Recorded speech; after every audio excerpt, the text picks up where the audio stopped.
Welcome back. Well, do you have some coworkers who are easy to work with and others not so much? They just might be thinking the same about you. There's a trick to knowing how to work effectively with others, and that trick is getting to know yourself.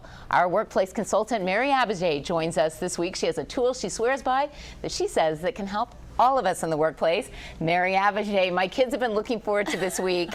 You have given me the Myers-Briggs personality test, which I've never taken before, and we are going to learn here on camera what my personality is, and my kids are eager to know whether I pass or fail. Well, you failed the test. In fact, I had to call the Myers-Briggs people. But no, there is no passing or failing of these assessments.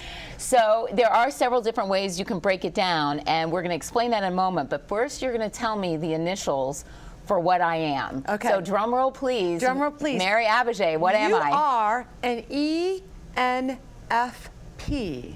Okay. All right. Now, and I should say before we go through this, Myers-Briggs is about your personality preferences. So it doesn't mean you're only an ENFP. Right. You can do it all. Well, most people are a little bit of everything. A little bit of everything. But we have a preference. So I'm a what? You're an ENFP. So let's do the first one. All right. First one, which I've always sworn to everyone, and no one believes me. I've always said I'm an introvert. Okay. I'm just a loud introvert. I get my energy from being alone. Why am I an E? That's right. Because that's how you answer the questions. You answer the questions like an E. So extroversion, introversion, just so everyone knows what it is, it's where you get your energy, as you said, and there's a spectrum. So extroverts tend to get their energy from being with other people in the world of outside, the world of ideas. You know, you'll be with people, extroverts, and they get energized. Introverts get energized from being alone in their own thoughts, in their own mind. And so while they may be highly functioning, introverts, as we say, at the end of the day, being with people exhausts them. Okay, I'm shocked because at the end of the day, being with too many people exhausts me. Well, but I spend most of my day interacting with people. And so what happens in these assessments, as you get older and you build your other muscle, as you've been building your extroverted muscle, you may actually type as an extrovert. Okay, Ted Leonsis and I have always disputed this, so he wins on this one.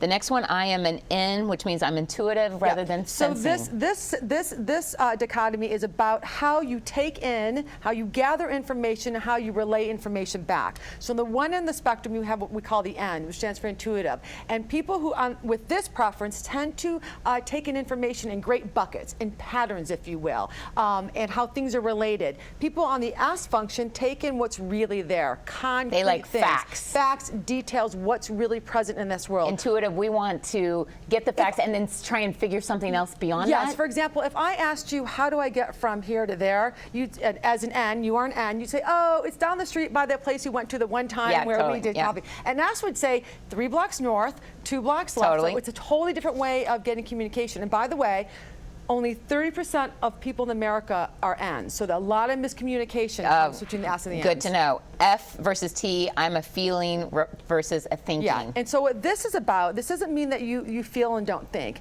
The F and the T preference. That can be true sometimes. Could be true.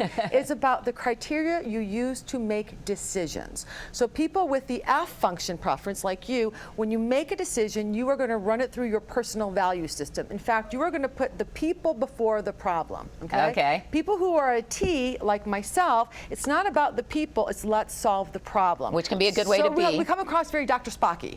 Well, but it can be a good way to be. Let's get to the last one, because then we have to talk about my executive producer for this show. Okay, perceiving versus judging. This is fantastic. This is how you relate to the external world. So a person with a J, a judging preference, likes structure, likes organization, does not like chaos. We secretly want to control the world. Oh, I'm such a P. People with the P, they like chaos. They like to experience the world. They are flexible. They're open. They're curious. You walk in, I woke up in the day and says, what's going to happen? Life's a journey. Okay, we got to wrap, but you have to tell me. I want to know how to work with others. One of the people I work closely with is our executive producer, Tracy Madigan. You gave her the test. We don't get to analyze it, but what is she? She's an ESFP, so she can take care of all your details. Other than that, you guys are the same person.